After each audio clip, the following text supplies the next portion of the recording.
자, 오늘 말씀, 오늘 본문 말씀은 로마서 12장 2절 말씀이에요. 로마서 12장 2절 우리 같이 한번, 짧으니까 여러분 다 암송하는 구절이죠, 그쵸? 다 같이 한번 합독하도록 하겠습니다. 시작.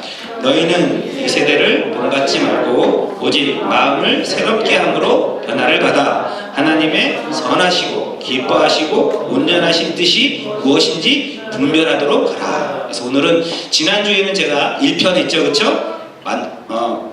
판단하고 망할 것인가? 분별해야 살 것인가? 1편을 지난주에 제가 말씀드렸고요. 오늘은 2편. 그래서 지난주에 제가 말씀드렸던 내용이 판단이 무엇인가에 대해서 제가 말씀드렸어요. 그래서 판단이라는 단어가 언어로 보면 크리노라는 단어를 쓰는데, 그 단어는 무슨 뜻이다? 심판하다라는 뜻이에요. 그래서 내가 남을 판단하는 그 자체가 남을 어떻게 하는 거다? 심판하게 되어진다라는 거예요. 그래서 그 판단의 정체가 오늘 뭔지 더 디테일하게 오늘 여러분들이 알 수 있을 거예요. 근데 그 판단, 그 심판은 누구의 고유의 권한이라고 그랬어요? 하나님의 고유의 권한이란 말이에요. 그렇죠? 그런데 우리가, 여러분들이 하나님을 믿고 하나님의 자녀가 되었음에도 불구하고 여전히 여러분들은 하나님의 자리에서 남을 판단하고 정죄하는 일을 여전히 하고 있잖아요. 그렇죠? 이제 그런 것들을 우리가 좀 자세히 알았으면 좋겠어요. 그래서 성경은 이렇게 사람을 외모로 판단할 때 그 자체를 죄다라고 얘기합니다. 그리고 내가 판단하는 그 일을 나도 동일하게 행하고 있다라고 지난주에 배웠죠. 자, 봅시다. 로마서 2장 1절. 그러므로 남을 판단하는 사람아, 여기서 판단하는 사람은 심판하는 사람이죠. 심판하는 사람아, 물론 누구든지 내가 핑계치 못할 것을, 여기서 핑계치 못하다가 저항하지 못하다, 저지하지 못하다. 그러니까 결국은 그렇게 판단하는 그 판단으로 자기가 심판을 받게 되어진다는 뜻이죠. 핑계치 못할 것은 남을 판단하는 것으로 그러니까 내가는 자기를 얘기하는 거예요. 내가 너를 정죄한다. 그 판단하는 자체가 자기를 정죄하게 되어지는 뜻이라는 거죠. 그렇죠? 그래서 내가 판단하는 그 판단이 결국은 나를 정죄하는 것이 되어지기 때문에 너도 동일하게 그 일을 지금 하는 그런 존재인 것을 이야기하고 있고요. 그렇게 눈에 보이는 대로 남을 판단할 때 그 판단하는 자가 결국은 어떤 존재가 되어진다? 멸망하는 자가 되어진다. 그래서 2장 5절 볼게요. 다만 내 고집과 회개하지 않은 마음을 따라 진노의 날 곧 하나님의 의로우신 판단이 나타나는 그날에 임할 진노를 내게 쌓는도다. 이렇게 되어 있어요. 그러니까 지금 판단하는 그 사람의 실체가 지금 어떻다라고 지금 이야기하고 있냐면, 첫 번째, 고집이 있다. 그 고집이라는 단어가 뭐라고 그랬어요? 제가 스클레노테스라는 단어인데, 무감각하고 완악하고 잔인하다. 그러니까 그냥 우리 말로는 고집이라고 써있지만 원어로 보면 아주 완악하고 잔인한 성품을 이야기해요. 아시겠죠? 그래서 그렇게 완악하고 잔인한 성품을 가지고 있을 뿐만 아니라 또 어떤 마음을 갖고 있어요? 회개치 아니한 마음을 따라.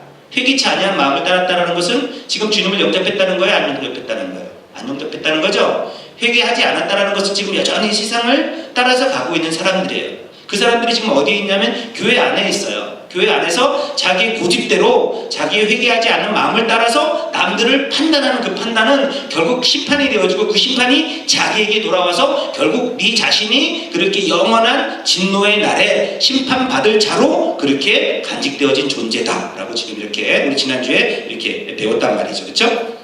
그런데 여러분들은 여전히 그렇게 남을 판단하고 남의 뒷담화하는 걸 즐겨하죠. 그렇죠? 남 뒤에서 남 얘기하는 게 얼마나 재밌어요. 저 역시 그거 안 하지 않아요. 저 역시 그렇게 한단 말이죠. 우리 어디 가서 우리 집사람 이렇게 흉도 보고 뭐 한단 말이죠. 그렇죠? 그렇게 남 뒷담화 하면은 다 지옥 가나? 그래 안 그래요?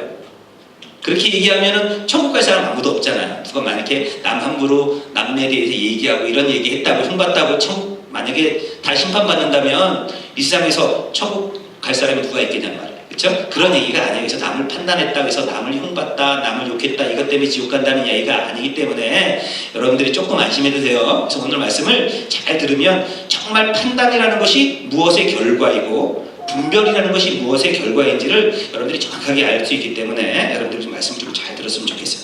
자, 오늘 본문 구절을 한 구절 한 구절씩 제가 이렇게 좀 풀어서 설명을 드릴 테니까 잘 들으시기 바랍니다. 자, 첫 번째, 너희는 이 세대를 본받지 말아라 라는 단어로 시작을 해요.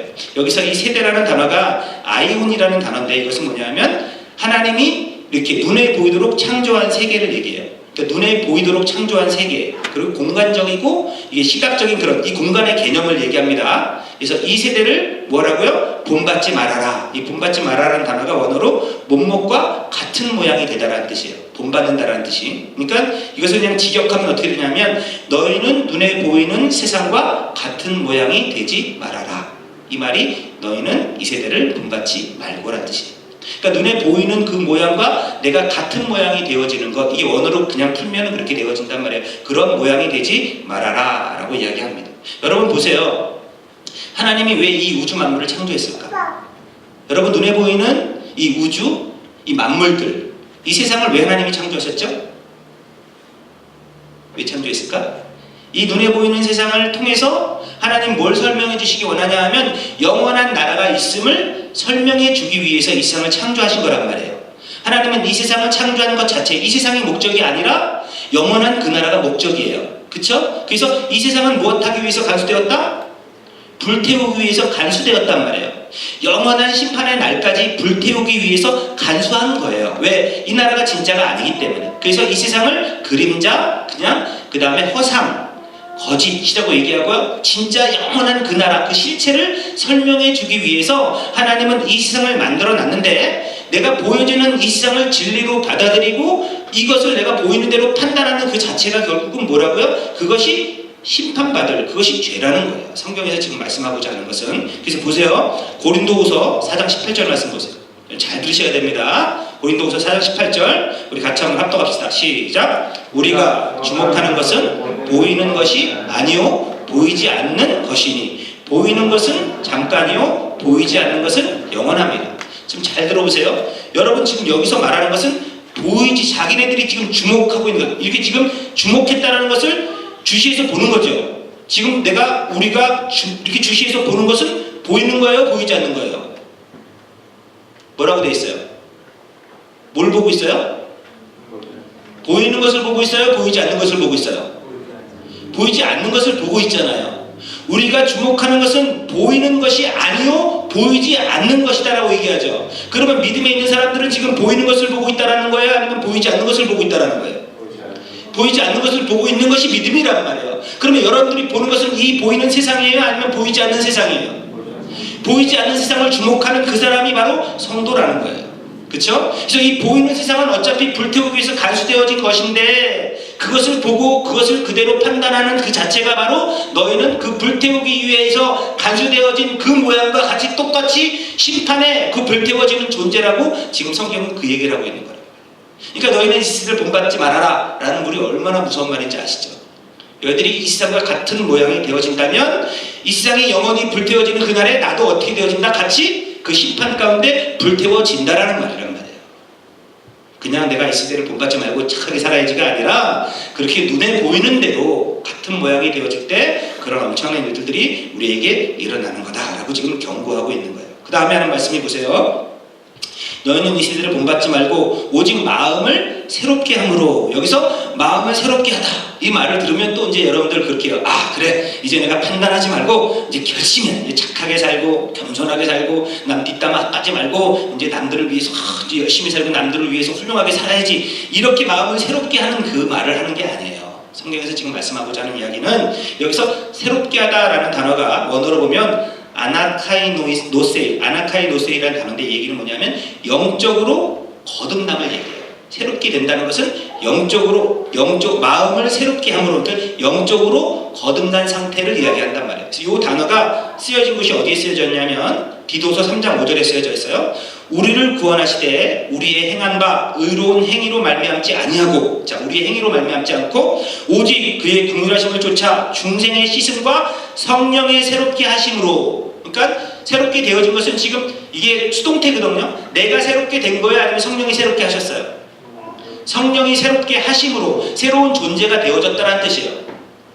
그러니까 내가 마음을 결단을 해서 이제 내가 새로운 삶을 살아야지, 새로운 어떤 존재가 되어지가 아니라 성령이 나를 새로운 존재로 그렇게 새롭게 하신 그런 새로움, 너희가 그러니까 마음을 새롭게 함으로라는 단어는 영적으로 성령께서 나를 거듭나게 하셔서 새로운 피조물이 되어지는 상태를 지금 이야기하고 있단 말이에요. 번호로 보면. 그렇죠? 그래서 여러분 그렇게 잘 들어보세요. 내가 영적으로 새롭게 되어진다는 것은 무엇을 동반하냐 하면 회개를 동반합니다. 그렇죠? 내가 새로운 영적으로 거듭나려면 항상 회개라는 것을 동반하죠. 근데 회개라는 단어, 메타노이아라는 단어가 무슨 뜻이냐 하면 마음을 새롭게 한다. 그 다음에 원래 이전 마음을 부수고 다시 세운다. 이게 회개예요. 내 마음을 부셔서 있는 마음을 보수해서 고쳐서 조금 더 나은 그런 마음으로 만드는 것이 아니라 내가 갖고 있는 이 마음을 다 부셔가지고 없애버리고 새롭게 다시 세운다. 이것이 회개예요. 그러니까 내가 영적으로 거듭나는 것은 결국 내가 있는 상태에서 조금 더 나아지는 존재가 되어지는 것이 아니라 새로운 피조물이 되어지는 상태. 이전 것은 지나갔으니 보라 새 것이 되었다라는 뜻이에요. 그렇죠? 이것을 성경에서 어떻게 약속하고 있는가? 에스겔서 36장 26절에 보면 또 새 영을 너희 속에 두고 새 마음을 너희에게 주되. 지금 새 마음을 누가 주세요? 하나님이 우리에게 주는 거예요. 근데 그 전에 뭘 해요? 너희 속에 새 영을 주고 새 영을 주고 새 마음을 너희에게 주되 너희 육신에서 굳은 마음을 어떻게 한다고요? 제해버린다는 거예요. 부셔버리겠다라는 거예요.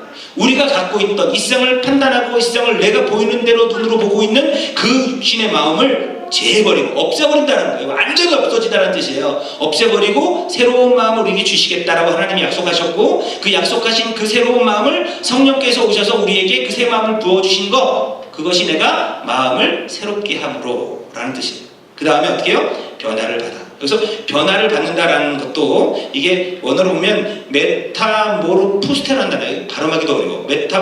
메타모르푸스테라는 단어인데 이것은 눈에 보이는 변화가 아니에요. 우리 눈에 보이는 변화가 아니라 내적인 변화를 이야기해요. 이 단어의 뜻은. 그래서 우리가 보통 이제 은혜 받았다 그러면 제일 먼저 하는 게 뭐예요?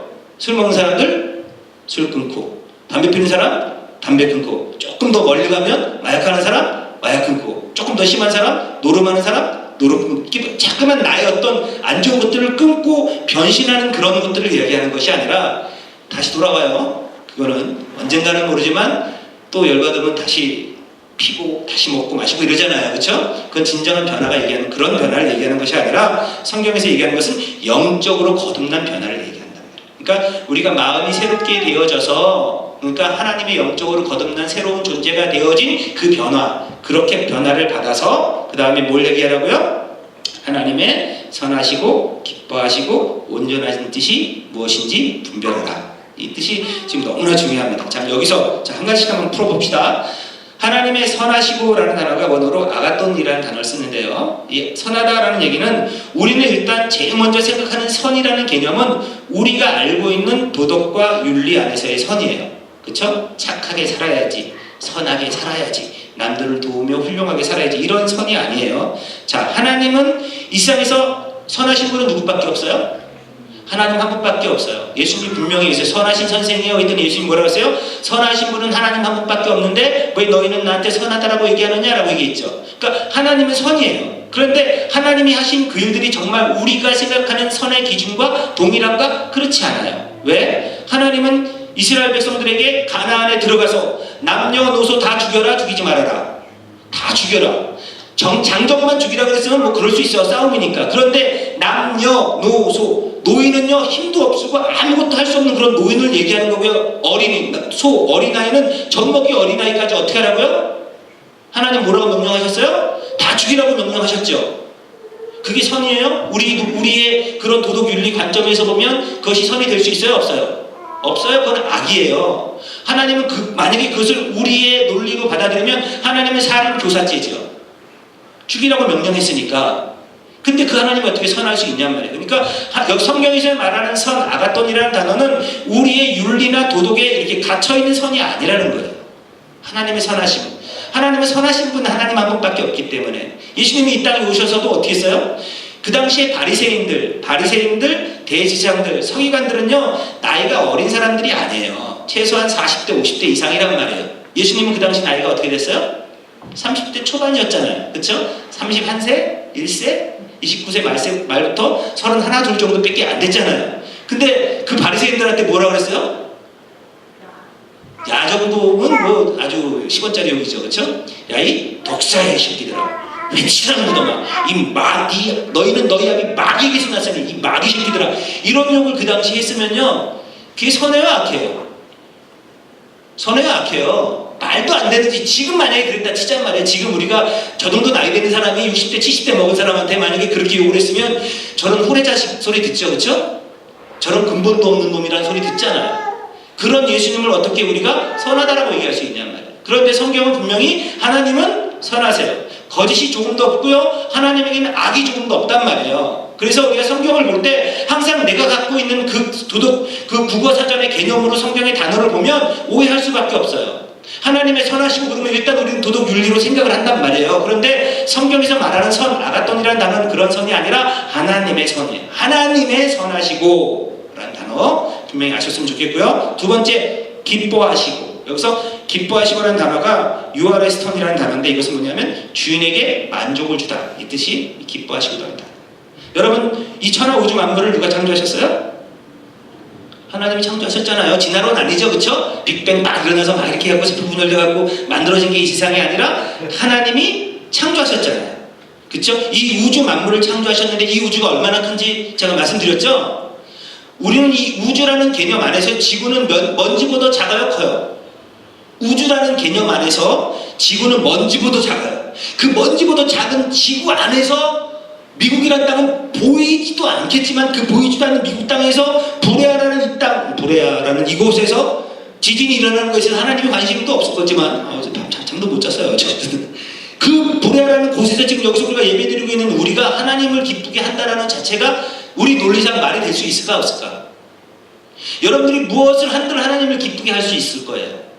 여러분들이 무엇을 한들 하나님을 만족시킬 수 있겠냔 말이에요. 성경은 절대로 만족시킬 수 없다라고 얘기해요. 근데 사람들은 뭔가 자기가 열심히 하나님이 일을 해서 하나님을 기쁘게 할 수 있을 거라고 착각을 한단 말이에요. 그래서 성경은 물어봐요. 하나님, 우리가 어찌하여 하나님의 일을 하오리까? 이렇게 물어요. 성경에 나오죠. 자, 우리 여러분 잘 알고 있지만 다시 한번 봅시다. 요한복음 6장 28절 29절 보세요. 저희가 묻되 우리가 어떻게 하여야 하나님의 일을 하오리까? 예수께서 대답하여 가라사대 때 하나님의 보내신 자를 믿는 것이 하나님의 일이다. 자, 어떻게 해야지 하나님의 일을 할 수 있어요? 하나님의 보내신 자를 믿는 것. 여러분들이 하나님의 보내신 예수를 믿는 그것이 하나님의 일이에요. 그런데 왜 성경에 이런 말을 썼는지 아세요?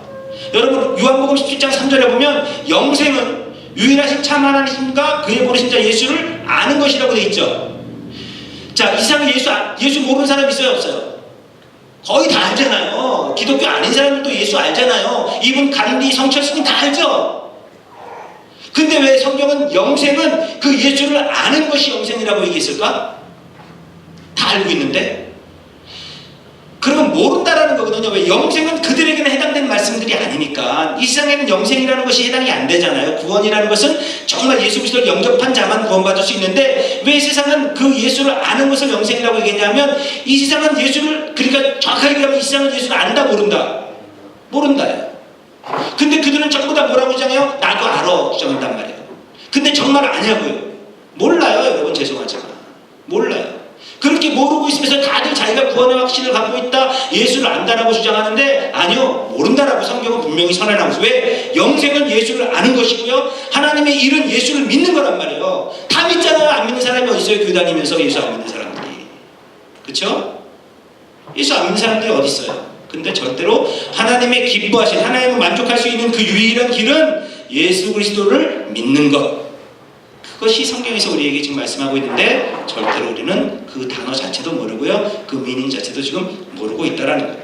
그리고 지금 마지막으로 하나님이 선하시고 기뻐하시고 온전하신 뜻이 무엇인지 분별하라 해서 온전하신이라는 단어가 굉장히 중요한 단어예요. 텔레이온이라는 단어. 여러분 좀 머릿속에 넣어놓으세요. 텔레이온. 이 단어가 온전하시라는 뜻인데, 이 텔레온이라는 단어를 중심으로 오늘 제가 좀 말씀을 풀 거기 때문에 여러분 잘 좀 기억해 주시기 바랍니다. 그래서 말씀을 한번 정리해 볼게요. 자, 정리해 봅시다. 너희는 이 세대를 본받지 말아라 라는 얘기는, 너희는 이 세대의 모양과 같은 모양이 되지 말아라. 아시겠죠? 그 얘기는 다른 말로 눈에 보이는 대로 세상을 판단하지 말아라. 같은 모양이에요. 같은 뜻이란 말이에요. 너희는 이 세대를 본받지 말고, 이 말은 너희는 이 세상과 같은 모양이 되지 말고, 이 말이고, 이 말은 뭐냐면 너희는 눈에 보이는 외모로 이 세상을 판단하지 말고, 다 같은 말이에요. 그러니까 이 세대를 본받지 말라는 얘기는 이 세대를 판단하지 말라는 말과 같은 얘기예요. 왜? 이 세대를 본받는 그는 이 모습과 같은 모양이 되어서 같이 영원한 심판 가운데 들어가는 존재가 되어지기 때문에 같은 이야기고요. 두 번째로 뭐라고 되어 있어요? 마음을 새롭게 함으로 변화를 받아서 하나님의 뜻이 무엇인지 뭐 하라고요? 분별하는 자가 되라는 말이에요. 판단하는 자가 되지 말고 분별하는 자가 되어져야 돼요. 하나님의 선하시고 온전하시고 기뻐하는 뜻이 무엇인지 분별하는 그 사람에게만 영원한 생명이 있기 때문에. 아시겠어요? 그래서 그 말씀을 지금 갖고 이야기를 하는데 여기서 또 중요한 단어가 또 하나 있어요. 제가 오늘 두 가지 단어를 가지고 제가 여러분들과 말씀을 나누기 원하는 것은 텔레이온이라는 분별이라는 단어와 도끼마저라는 텔레이온이라는 그 온전한이라는 단어와 그 다음에 분별이라는 단어, 여기 도끼마저라는 단어를 가지고 여러분들과 말씀을 나누기 원해요. 그래서 지금 앞에 부분 먼저 한번 설명을 해볼게요. 여기서 지금 하나님의 선하시고 온전하시고 기뻐하신 뜻이 무엇인지 분별하라고 이렇게 돼 있죠. 지금 분별, 이 분별이라는 단어를 제가 원어 성경 가지고 다 찾아봤어요. 제가 그것 가지고만 해도 3박 4일을 해야 되기 때문에 다 줄여서 몇 가지만 가지고 여러분과 좀 말씀을 나누기 위해요. 무엇을 분별해야 되는가? 분명 우리가 하나님의 선하시고 기뻐하시고 온전하신 뜻이 무엇인지 분별해야 되는데 이 분별, 도끼마저라는 단어가 성경이 어떻게 쓰여졌는지 그런 것들을 좀 한번 레퍼런스를 한번 보면서 좀 어떻게 쓰여졌는지 한번 찾아보기 원합니다. 자, 한번 보세요. 고린도전서 11장 28절에 똑같은 분별, 도끼마제타라는 단어를 쓰는데 뭐라고 쓰였냐면 사람이 자기를 살피고 그 후에야 이 떡을 먹고 이 잔을 마실지니. 여기서 자기를 살피고라는 단어가 도끼마저라는 단어를 써요. 그러니까 뭘 지금 먼저 지금 다른 성경에서 뭐라고 쓰였냐면 분별이라는 단어가 뭘 분별해야 돼요? 자기를 살피는 거, 이것이 분별이에요. 지금 이 말이 뭐냐면 이 내용이 뭐냐면 그 당시 고린도 교회에서 성찬식을 할 때 우리 다 배웠죠. 성경방에서 성찬식을 할 때 어떻게 했어요? 부자와 가난한 사람들이 있었는데 그때는 성찬을 갖다가 우리처럼 이렇게 떡 포도주 이렇게 놓고 하는 것이 아니라 음식을 집에서 이렇게 팔럭으로 해갖고 오고요. 포도주도 이런 가짜 포도주가 아니라 진짜 포도주를 먹었단 말이에요. 술을. 근데 가난한 사람들은 종이었단 말이에요. 그 당시 가난한 정도가 아니라 남 밑에서 그냥 이렇게 하인으로 일을 하는 그런 사람들이에요. 근데 크리스찬들이 종도 있었지만 진짜 상전들도 있었어요. 그래서 교회에서 같이 이렇게 성찬식을 하는데 가난한 자는 일을 해야 되니까 늦게 오겠죠. 그리고 부자는 할 일이 없으니까 일찍 교회 오겠죠. 그러니까 자기네들이 갖고 온 맛있는 음식들을 다 먹어버리고선 음식이 하나도 없어요. 그리고 자기네들이 갖고 온 포도주 다 먹고선 술 취해 있는 거예요. 그러고 나면 이제 일하던 그 크리스찬들이 일 끝나고 돌아오니까 먹을 게 있어요? 없어요? 없어요. 주인들이 다 처먹어가지고. 그 다음에 성찬식이 참여해야 되는데 성찬에 참여할 포도주까지 다 먹고 술 취해버려가지고 성찬에 참여할 포도주까지 없는 거예요. 그러니까 가난한 사람은 성찬식에 참여도 못하는 그런 상태에 그게 지금 배경이에요. 이 배경 안에서 뭐라고 했냐면 사람이 자기를 살피고 그 후에야 이 떡을 먹고 이 잔을 마셔라 라고 얘기한단 말이에요. 왜 지금 이 얘기를 하냐면 지금 사람들이 성찬을 할 때 이 성찬의 의미를 모르고 성찬을 하는 거예요. 이 성찬이 떡이 누굴 상징해요? 떡과 포도주? 예수님이잖아요. 그러니까 그 예수님과 내가 상관이 있는가 너 자신을 살피라는 거예요. 그 분별하라는 얘기가 지금 너가 그 생명 대신 예수님과 상관이 있는지 없는지 너 자신을 살펴라, 이것이 분별이란 말이에요. 그러니까 분별해야 돼요, 안 해야 되겠어요? 분별해야 되겠죠, 그렇죠? 그 내용을 지금 고린도전서에서 이야기하고 있고요. 그 다음에 너무 무서운 말이지만 고린도후서 13장 5절 보세요. 너희가 믿음에 있는가? 너희 자신을 시험하고 너희 자신을 확증하라. 여기서 확증하라 라는 단어가 오키마제테라는 단어인데 이게 똑같은 도끼마저라는 단어가 원형이에요. 무슨 말인지 아시겠죠? 똑같은 단어예요. 그러니까 내가 지금 믿음 안에 있는가? 내 자신을 확증하라는 얘기. 확증하라. 근데 왜 그러냐면 예수 그리스도께서 너희 안에 계신 줄을 너희가 스스로 알지 못하느냐? 그렇지 않으면 너희가 버리는 자다라고 얘기해요. 여러분들이 스스로 여러분 안에 성령이 계신 줄 내가 확증하지 못하면 그 상태가 바로 구원과 상관없는 버리는 자가 된다는 뜻이에요. 그러니까 이 분별이라는 게 얼마나 중요한 뜻이냐 말이에요. 그것이 분별이 안 되면 나는 하나님께서 버리는 자, 구원과 상관없는, 생명과 상관없는, 예수와 상관없는 자가 된다라고 지금 성경은 그렇게 얘기하고 있어요. 자, 빌립보서 1장 10절 보세요.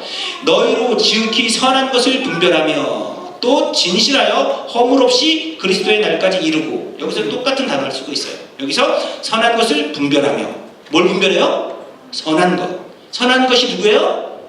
하나님이죠, 그렇죠? 그러니까 반대로 얘기하면 선한 하나님의 뜻을 분별하지 못하면 그리스도의 날까지 이룰 수 있다, 없다?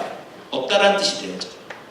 그러니까 여러분들이 정확하게 선이 뭔지를 분별하지 못하면 그리스도의 예수의 날에 이르지 못하는 존재가 되어진다는 거예요. 얼마나 무서운 이야기인지 몰라요. 그냥 교회 다니고 그냥 주일 예배에 참석하면 나도 구원받겠지, 뭐 예수 목사님 말씀에 아멘하면 구원받겠지, 그것이 아니라 내가 그런 영적인 하나님의 말씀들을 분별하지 못하면 그들은 그리스도 예수의 나라에 이르지 못한다라고 성경은 분명히 선언하고 있다라는 겁니다. 자, 그 다음에 또 뭐라고 말씀하는가? 요한일서 4장 1절 보세요. 사랑하는 자들아, 영을 다 믿지 말고 오직 영들이 하나님께 속하였나 시험하라. 여기서 시험하라는 단어가 도끼맞죠. 자, 뭘 시험하라고요? 영들을 시험하라는 거예요. 영들, 이 영들이 전부 다 하나님께로부터 왔는지 시험하라는 거예요. 근데 여러분들 영 그러면 무슨 뭐 그냥 사람들 그런 얘기 많이 하죠. 신령한 척하는 목사님들, 아우 쟤는 참 영이 맑어, 쟤는 굉장히 영적이야, 이렇게 얘기하면서 스스로가 지금 굉장히 자기가 영적인 것처럼 지금 쇼업하는 거잖아. 그래 안 그래요? 내가 사람들 쟤는 보니까 영적으로 막 이러면 그런 얘기 해주면 나는 더 영적이라는 거잖아요. 그렇죠? 그래 안 그래요? 그런 어떤 뭐 신령한 그런 것이 아니에요. 그 성경에서 말하는 영적이라는 그것이 그런 뜻이 아니고, 자, 요한복음 6장 63절 보세요. 우리 같이 한번 합독합시다. 시작. 살리는 것은 영이니 육은 무익하느라. 내가 너에게 이른 말이 영이요 생명이요. 뭐가 영이에요? 내가 너에게 이른 말씀이 영이라는 거예요. 그 사람이 영적이다라는 얘기는 그 사람이 말씀의 사람이라는 뜻이에요. 그 사람은 굉장히 영적인데 말씀은 하나도 몰라. 영적이에요? 아니요. 여러분 감정 잡고 막 이게 영적인 게 아니에요. 막 영의 눈이 열려갖고 막 천사가 쏟아지고 뭐 하늘에서 불이 내려오고 이게 영이 아니에요. 무슨 말인지 아시겠어요? 그 사람이 영적이다라고 얘기하는 그 안에 말씀이 있다는 뜻이고요. 그 말씀은 뭐냐면 세상을 분별할 수 있는 그런 존재가 성경에서 말하는 영적인 거란 말이에요. 그런데 그 영을 말하는 곳이 어디예요? 영을 말하는 곳이 어디예요? 말씀을 전하는 곳이 어디예요? 교회지. 뭘 어디야? 절에서 말씀 전하겠어요? 교회에서는 설법하지, 절에서는 설법을 하지. 그 말씀, 영을 전하는 곳은요 교회예요. 말씀을 전하는 것은 교회인데, 오늘 여기서 뭐라고 하냐면 사랑하는 자들아, 영을 다 믿지 말고, 말씀을 다 믿지 말고 오직 영들이 하나님께 속하였나 시험하라. 그 말씀이 하나님께 속한 말씀이지 시험하란 말이에요. 자, 교회에서 영을 얘기하는, 영을 전하는, 말씀을 전하는 교회에서 쏟아지는 모든 말씀이 하나님의 말씀이에요? 아니에요. 지금 분명히 그 말씀 가운데서는 하나님께 속하지 않은 말씀이 있기 때문에 그 말씀들을 분별하라고 얘기하는 것입니다. 그렇죠? 여러분, 거짓 선지자들이, 성경 분명히 너희는 거짓 선지자들을 삼가라, 조심하라는 구절이 너무 많은데, 거짓 선지자들이 어디에 있어요? 세상에 있어요? 아니면 교회에 있어요? 세상에 무슨 거짓 선지자들이 있겠어? 선지자는 교회에 있어야지. 그렇죠? 스는 절에 있는 거고, 선지자는 교회에 있어야죠. 그렇죠? 스가 또 누군지 몰라? 스님. 님자 붙이기 싫어서 그냥 스는 절에 있는 거고, 우리는 전부 다 교회. 선지자들은 교회에 있잖아요. 근데 그런 선지자가 아니라 거짓 선지자. 거짓 선지자는 다른 말로 무슨 말? 거짓말을 하는 자. 여기서 거짓말이라는 것도 우리가 생각하는 도덕 윤리적으로 거짓말이에요? 아니면 진리가 아닌 말을 하는 것이 거짓말이에요? 진리가 아닌 말을 하는 것을 성경에서는 거짓이라고 얘기한단 말이에요. 그러니까 성경 말씀에 빠지고 얼마든지 그 사람을 감동시키고 감격시키고 눈물 빠지게 하고 할 수 있는 말 할 수 있어요? 없어요? 있죠. 근데 성경은 그 말을 뭐라고 얘기해요? 거짓말이라고 얘기해요. 왜? 진리와 상관이 없는 말씀입니다. 진리와 상관이 없는 말씀을 거짓말이라고 얘기해요. 그러니까 복음이 빠진 말씀을 거짓말이라고 얘기해요. 사도 바울이 성경에서 내가 너에게 전한 복음 외에 다른 복음을 전하면 하늘로부터 온 천사라도 저주를 받을 것이다. 다른 복음이라니까요. 다른 복음 뭐냐면 다른 거짓말이 아니라 다른 말씀을 얘기해요. 그 다른 말씀은 뭐가 빠진 말씀이에요? 하나님 진리가 빠진 말씀. 그것을 분별해야 된단 말이에요. 그래서 여러분들이 지금 하나님의 선하시고 온전하시고 기뻐한 뜻이 무엇인지 분별하라. 내가 분별할 수 있는 자가 아니면 구원과 상관없는 자라는 뜻이란 말이에요. 그래서 너희는 이 세상에서 이 세상에서 지금 많은 영적인 말씀들이 쏟아지는 그 교회 가운데 이 교회에서 쏟아지는 말씀들이 하나님께 속하였는지 분별하라라고 우리에게 경계하고 있어요. 자, 그러면 이제 분별이라는 단어가 무슨 뜻인지 돕기만 조금 아시겠죠? 자, 그러면 이 누가 분별할 수 있는가? 누가 하나님의 선하시고 온전하시고 기뻐하신 뜻이 무엇인지 분별할 수 있는가? 누가? 장성한 자.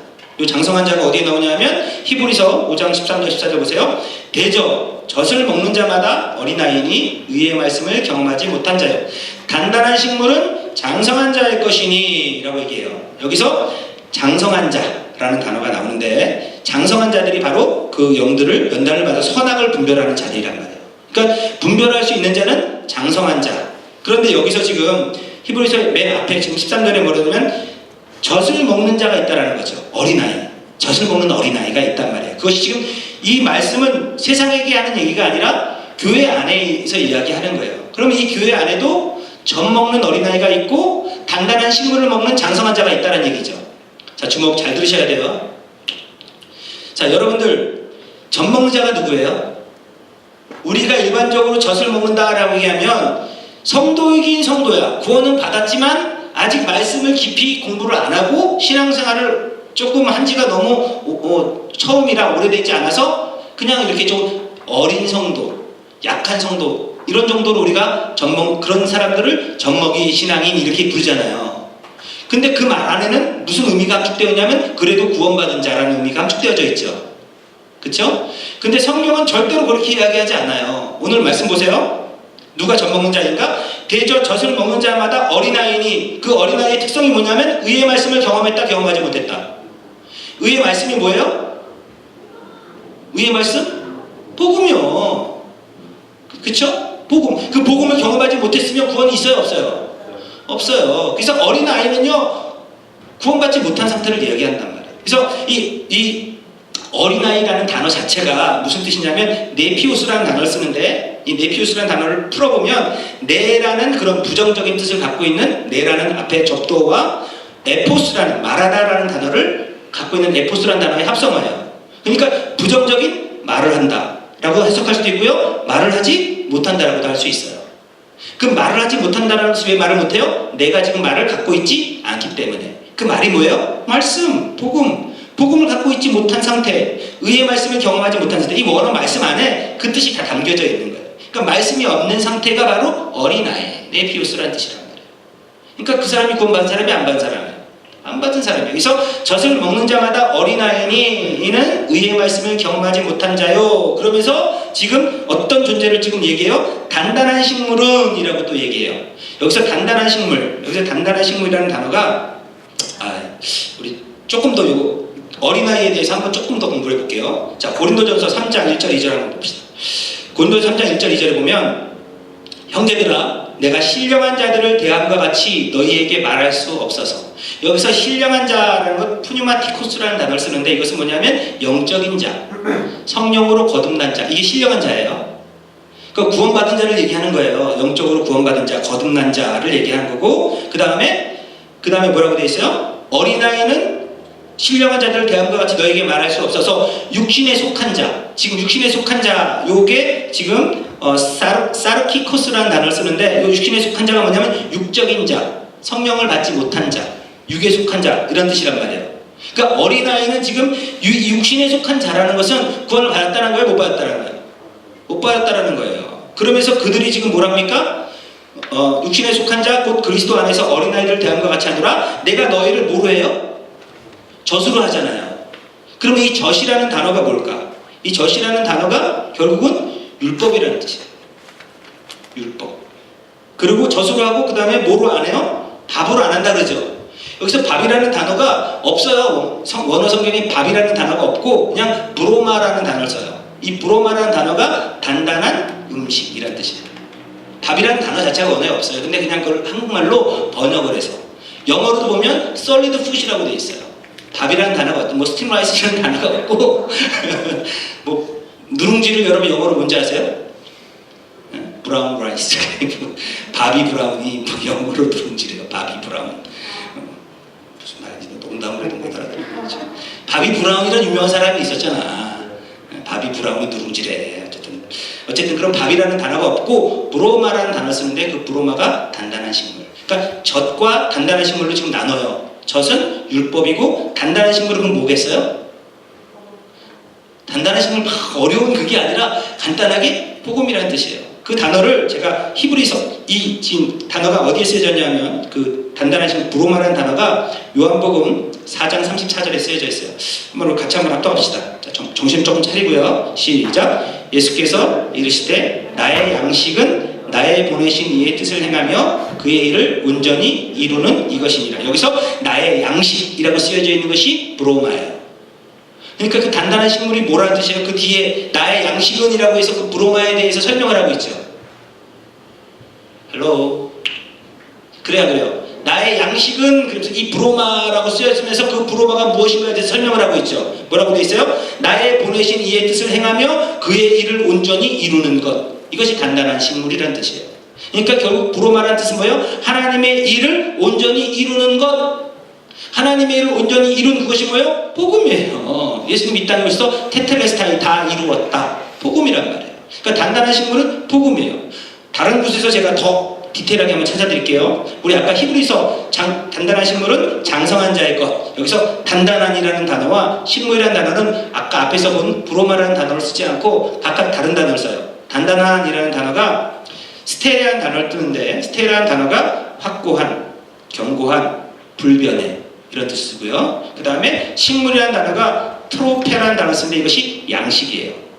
예수님이 내가 자기 자신 스스로 뭐라고 그랬어요? 양식, 떡 이런 단어를 쓰거든요. 그러니까 변하지 않는 불변의 양식이 뭐예요? 변하지 않는 떡? 말씀 예수 복음이잖아요. 그렇죠? 그러니까 단단한 식물, 장성한 자는 그러니까 단단한 식물은 장성한 자의 것이니, 그러니까 단단한 식물, 변하지 않는 음식, 복음, 예수 그리스도, 변하지 않는 진리, 이것은 누구의 것이다? 장성한 자의 것이다라는 거예요. 근데 이 장성한 자라는 그 장성한이라는 텔레온이라는 단어가 또 무슨 뜻을 갖고 있냐면 온전한 뜻을 갖고 있어요. 그러니까 예수님이 뭐라고 했어요? 하나님이 너희는 내가 온전한 것 같이 온전하라 이렇게 얘기했죠. 그러니까 복음을 갖고 있는 사람은 온전한 거예요? 온전하지 않은 거예요? 온전한 거예요. 왜? 그 장성한 자가 온전한 자라는 뜻을 갖고 있기 때문에 텔레오라는 단어 자체가 그런 뜻을 갖고 있기 때문에 그래요. 그래서 어쨌든 단단한 식물은 단단한 음식은 복음이고 그 복음을 소유한 그 사람이 바로 장성한 자, 온전한 자라고 지금 우리가 이해할 수 있겠죠. 그렇죠? 이해할 수 있겠죠? 어린아이의 실체를 다시 한번 또 얘기해 볼게요. 고린도전서 14장 20절 보세요. 형제들아 지혜는 아이가 되지 말고. 자, 이 말이 이제 무슨 말인지 이해가 되겠죠. 지혜가 누굴 상징해요? 성경에서 지혜는 누굴 얘기해요? 예수님이에요.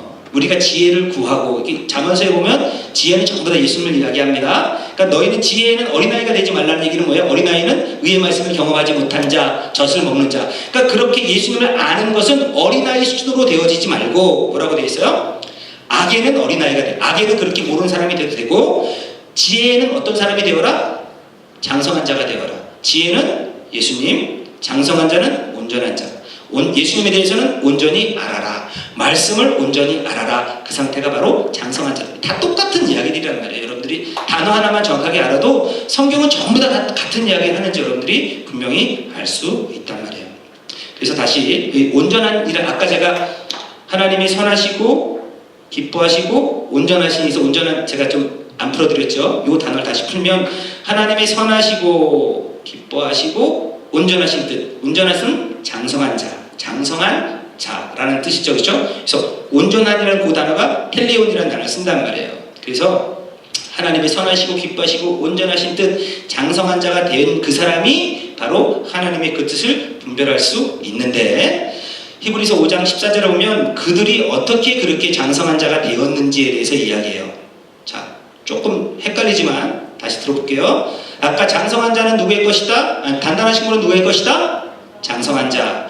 장성한 자, 그러니까 단단한 식물은 장성한 자의 것으로 저희가 지각을 사용함으로 연단을 받아 선악을 분별한다. 그러니까 그들의 지금 존재는 어떤 존재이냐 하면 지각을 사용함으로 연단을 받은 존재라는 거예요. 장성한 자, 온전한 자가 누군가? 지각을 사용함으로 연단을 받은 자가 바로 그런 장성한 자다. 그래서 제가 원어로 이걸 다 찾아봤어요. 다 찾아봤는데 제가 여러분들에게 그렇게까지 설명을 드리면 아마 머리가 쥐가 나가고 못 들을 것 같아서 제가 좀 다 빼고 아주 그냥 간단하게만 얘기하면 지각이라는 단어가 아이스데 테레아라는 단어인데 이 지각이라는 단어가 우리말로 그냥 무엇을 깨닫다, 무엇을 이해하다라는 뜻이에요. 지각이라는 단어. 그러니까 지각을 사용했다는 것은 무엇을 지금 이해했다라는 거예요. 그래서 사용이라는 단어도 이것이 헥시스라는 단어인데 이것은 뭐냐면 경험, 훈련, 연습, 습득 이런 뜻이에요. 그러니까 경험과 연습을 통해서 이해한 거죠. 그렇죠? 그래서 또 연단을 받다라는 것은 영의 말씀을 훈련하다는 뜻이 있어요. 연단을 받다라는 그 단어 자체도. 그러니까 장성한 자가 어떤 자냐 하면 하나님의 말씀을 훈련하고 연습하고 습득해서 그 말씀이 뭔지를 이해하게 되어진 존재. 이것이 장성한 자의 실체란 말이에요. 그 말씀을 아주 쉽게 표현해 놓은 것이 에베소서 4장 13절이에요. 자, 우리가 다 하나님의 아들을 믿는 것과 아는 일에 하나가 되어 온전한 사람을 이루어. 여기서 온전한 단어가 텔레이온, 장성한 자. 장성한 자가 지금 어떤 자라고요? 하나님을 믿는 것과 아는 것이 하나가 되어 온전하게 된 사람. 자, 보세요. 믿음이라는 것은 하나님이 우리에게 주신 선물이죠. 그렇죠? 근데 내가 그리스도를 아는 것은 그냥 여러분 예수를 딱 믿었더니 이제 예수에 대해서 다 알았어요? 아니면은 연습하고 훈련하고 배우고 익혀서 알았어요? 여러분들도 지금 말씀을 안 것도 믿음은 들으면서 자꾸만 말씀을 듣고 배우고 익혔기 때문에 여러분들이 이제 그 말씀이 무엇인지 알게 되어지는 거죠. 그러니까 믿는 것과 아는 것이 내가 믿고 있는 바가 이것이구나 라고 정확하게 안 그 상태가 온전하게 되어라는 뜻이에요. 장성한 자가 된다라는 거예요. 그러니까 여러분들이 장성한 자가 되기 위해서는 하나님의 말씀을 배우고 익히는 일에 게을리할 수 있어요? 없어요? 없단 말이에요. 여러분들이 말씀을 정확하게 배우고 익혀서 하나가 되어진 그 상태가 온전한 상태고요. 그렇게 온전한 상태가 단단한 식물을 먹는 존재고요. 단단한 식물을 먹는 그 존재가 선악을 분별할 수 있는 자라는 말이에요. 선악을 분별할 수 있는 자. 그래서 여기서 또 선악을 분별한다는 단어, 분별이라는 단어가 아까 앞에서는 무슨 단어를 썼어요? 돕기마저라는 단어를 썼어요. 근데 지금 여기서 분별이라는 단어는 다른 단어를 써요. 참 재밌습니다. 다른 단어를 쓰는데 제가 처음에 천년 동안 왕노릇 한다 해서 두 번째가 뭐냐면 우리가 이 세상을 심판하는 권세를 가졌다는 거 기억나요? 기억나죠? 제가 좀 읽어드릴게요. 그러니까 여기서도 지금 얘기하는 분별하다, 선악을 분별하는 단어가 앞에서는 돕기마저라는 단어를 썼는데 지금 여기서는 어떤 단어를 썼냐면 디아크리신이라는 단어를 썼어요. 이 디아크리신이라는 단어는 뭐냐면 나누다, 정리하다, 법적인 용어로 심판하다, 판결을 내리다 이런 뜻이 있어요. 그러니까 분별하다는 단어는 그러니까 크리노라는 단어와는 다른 뜻이에요. 그건 하나님의 어떤 그런 고유고나 남기 판단하고 이렇게 심판하는 그런 뜻이 아니라 그냥 이 디아크리시라는 단어는 심판하다, 판결을 내리라는 뜻이 있어요. 그러니까 정확하게 얘기하면 온전하게 된 자, 단단한 식물을 먹어서 온전하게 된 자가 분별한 그것은 법적인 용어로 판단이 되어진다는 거예요.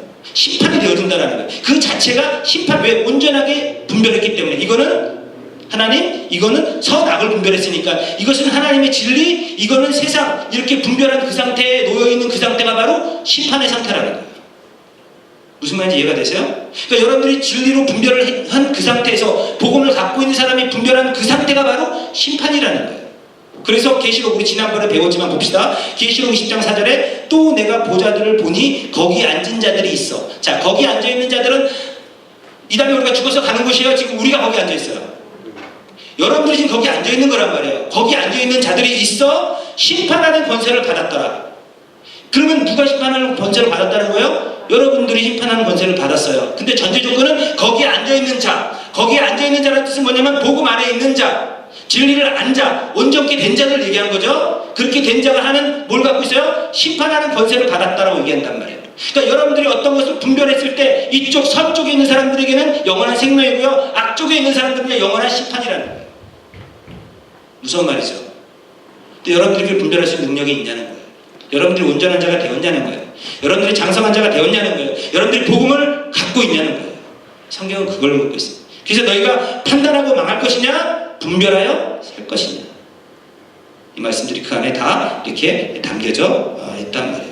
자, 분별하게 되었다는 것은 이제 이 세상이 무엇인지, 진리가 무엇인지 영적인 눈이 열려서 그 진리를 보게 되었다는 뜻이죠. 분별하게 되었다는 것은 소경에서 눈을 떴다는 얘기죠. 그렇죠? 소경은 이 세상 가운데 묶여있는 사람을 소경이라고 얘기해요. 안 보이는 세계를 보지 못하는 사람들. 자, 우리 지난번에 제가 원준이랑 식사를 하면서 잠깐 그런 얘기를 해봤어요.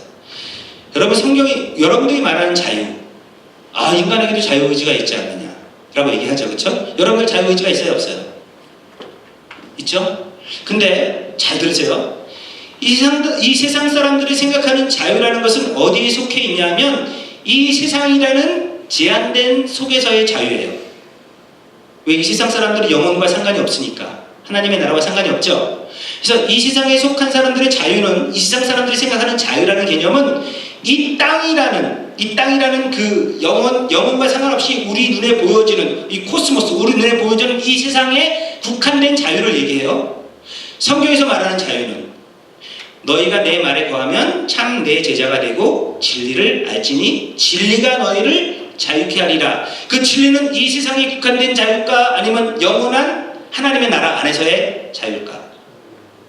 하나님의 나라 안에서의 자유예요. 무슨 말인지 아시겠어요? 그러니까 자유라는 개념을 볼 때 이 세상 사람들은 그냥 죽을 수밖에 없는 이 세상에 묶여서 썩어져서 불태울 수밖에 없는 이 세상에 묶여서 보는 시각, 그렇게 묶여져 있는 상태를 성경은 정확하게 소경이다라고 얘기하는 거예요. 근데 그 소경에서 눈을 떴다라는 것은 보이지 않는 그 세계를 보게 되었다라는 것이란 말이에요. 그러니까 내가 구원을 받았다는 것은 이 세상에 닫혀있는 이 세상 눈에 보이는 대로 판단하고 이 세상 보이는 대로 그것을 보는 그것이 아니라 이제 이 세상 보이지 않는 우리가 주목하는 것은 보이는 것이 아니고 보이지 않는 그 세계를 볼 수 있는 그 사람은 분별할 수 있는 그 사람이고요. 그 사람이 보는 자유는 이 세상 사람들이 보는 자유와 달라요. 아시겠어요? 예수님은 하나님이시죠. 하나님이 그분이 이 땅에 오셔서 자유로운 게 있었어요 없었어요? 다 묶여다니고 끌려다니고 주워맞고 터지고 결국 죽고 말았죠. 근데 그분은 한 번도 자유를 준 적이 없단 말이에요. 왜? 그분은 영원 안에서의 자유, 하나님이신 분이기 때문에. 세상에서 볼 때는 망했잖아요. 그렇죠? 십자가에 달려 죽었다는 것은 망한 거예요. 근데 영원한 하나님의 시간 안에서 보면 그것이 영원한 생명이고 그것이 영광의 복사라는 단어가 다 십자가 안에 들어가 있다는 말이에요. 그러니까 우리가 성경이라는 그런 부분들을 우리의 시각으로 보면은요 말도 안 되는 이야기예요 사실은. 근데 교회에서 선포되어지는 말씀들이 전부 다 너네 이 땅에서 크리스찬이니까 그렇게 살아야 돼, 착하게 살아야 돼, 선하게 살아야 돼, 가치 있게 살아야 돼, 남을 유익하게 하며 살아야 돼. 그 얘기는 전부 다 어디에 갇힌 이야기예요? 이 세상에 갇힌 이야기잖아요. 그렇게 갇혀서 이 눈에 보이는 모양이 되어서 그냥 죽고 말아버린단 말이에요. 그래서 왜? 이 세상은 불태우기 위해서 간수되었기 때문에 내가 불태우기 위해서 간수된 이 세상을 그냥 바라보면서 그 모양대로 되어서 살아가는 그 자체가 지옥이란 말이에요. 그렇게 말하는 그것이 거짓 자들이 말하는 거고요. 그것을 분별하는 것이 바로 장성한 자의 몫이란 말이에요. 여러분들이 분별하고 안 하는 것이 뭐 그까짓 거 그냥 목사님들이나 하지. 아니요, 여러분들이 영원히 살고 죽는 문제란 말입니다. 이게 얼마나 무서운 이야기인지 몰라요. 근데 말씀에 관심이 없어요? 여러분 말씀에 관심이 없으면요 하나님도 여러분에게 관심이 없어요. 하나님은 이 세상에게 말씀할까 안 할까? 안 해요. 여러분 죄송하지만 왜? 아무리 말을 해도 세상에 하나님의 말씀 알아들어요? 못 알아들어요? 못 알아들어요. 세상은요 성령을 받지도 못하고 성령이 누군지 알지도 못해요. 그런 세상에 하나님 말씀하시겠어요? 안 해요. 성경을 통해서 말씀하시는 것은요 하나님의 자녀라고 하는 백성들에게 이야기하는 거예요. 교회에게 이야기하는 거란 말이에요. 성경은 교회에게 준 책이란 말입니다. 근데 교회라고 하는 자 중에 가짜와 진짜가 있기 때문에 그 가짜와 진짜를 분별하는 그 존재가 되어야 너희는 그 안에서 영원한 생명을 얻는 자야 라고 얘기하는 것이 성경이 말하는 거고요. 목사는 그 말씀을 풀어서 하나님의 뜻은 이거다라고 가르쳐주는 거지 너희 이 땅에서 잘 먹고 잘 사는 자가 되어라, 이 땅에서 훌륭한 사람이 되어라, 그 얘기는요 성경 아는 곳에 더 많아요. 그쵸? 도덕 윤리책만 봐도 거기에 얼마나 착하게 살아야 된다, 건너때는 손 들고 건너야 되고 어른들을 보면 인사해야 되고, 그거는 초등학교 1학년 도덕책이 다 나와 있는 내용들이잖아요. 거짓말하지 말고 착하게 살아야 되고 훌륭한 사람 되어야 되고. 근데 어떻게 교회에서 그런 얘기를 하면서 교회에서 은혜 받았다고 얘기를 하냐고요. 그건 은혜의 은자도 모르는 거죠. 복음의 복자도 모르는 거잖아요. 그러니까 복음의 복자 뺏기 모르니까 복하다 그냥 세상으로 가는 거란 말입니다. 그래서 여러분들이 분명히 알아야 되는 것은, 자, 이제 말씀 정리할게요. 이 세상은 절대로 하나님을 알 수 있다 없다. 빛으로 오신 예수님을 알 수가 없다. 왜? 하나님의 나라는 이 세상에서 보여요? 아니면 감춰졌어요? 보여져요? 감춰졌어요? 감춰졌어요. 봅시다. 고린도전서 4장 5절. 그러므로 때가, 자, 우리 같이 한번 합독합시다. 이게 이제 결말이니까, 이거 끝낼 거니까 고린도전서 4장 5절 같이 한번 합시다. 시작. 그러므로 때가 이르기 전 곧 주께서 오시기까지 아무것도 편안하지 말라. 그가 어둠에 감추인 것들을 드러내고 마음의 뜻을 나타내시니 그때 각 사람에게 하나님으로부터 칭찬이 있으리라. 여러분 칭찬받을 준비가 됐습니까? 이미 여러분 칭찬받는 존재가 됐습니까? 여러분들이 분별할 수 있는 실력이 있으면요, 여러분들이 이미 칭찬 안에 있는 자예요. 무엇을 해서 칭찬받는 것이 아니라 여러분들이 하나님의 은혜로 마음을 새롭게 되어져서 내가 여러분들이 하나님의 자녀가 되는 그 상태가 하나님께 칭찬받을 수 있는, 감춰진 것을 볼 수 있는 그런 존재가 되었다라고 그렇게 이야기한단 말이죠.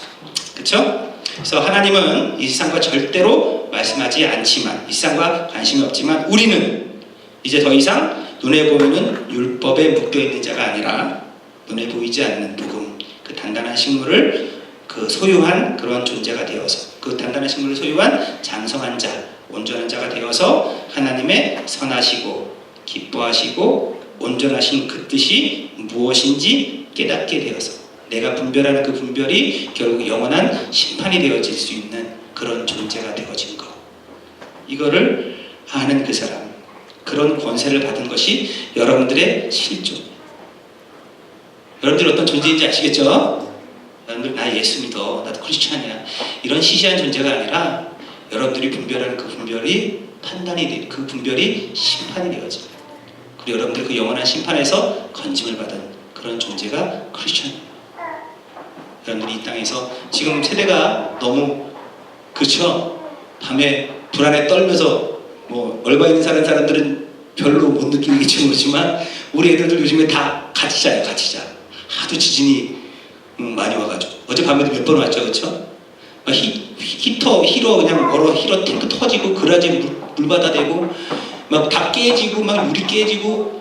난 25년 미국에서 살았지만 이렇게 지진 때문에 힘들어 본 적은 처음이에요. 그리고 이게 한 번 오고 끝나면 많은데 계속 오잖아, 끝도 없이. 언제까지 올지도 모르는데. 주님 오실 때가 심히 가까워졌죠. 이때일수록 아마 교회에 사람들 더 모일 거야. 살려주세요라고. 근데 여러분들은 이미 산자인 것을 믿으십니까? 그런 거에 휘둘리시는 존재가 아니고요, 여러분들이 이미 하나님 안에서 온전한 자, 장성한 자, 그렇게 하나님을 기쁘시게 할 수 있는 그런 존재가 된 것을 믿으시고, 그리고 주 안에서 여러분 승리하는 저와 여러분 되기를 주님의 이름으로 축원합니다. 기도하겠습니다.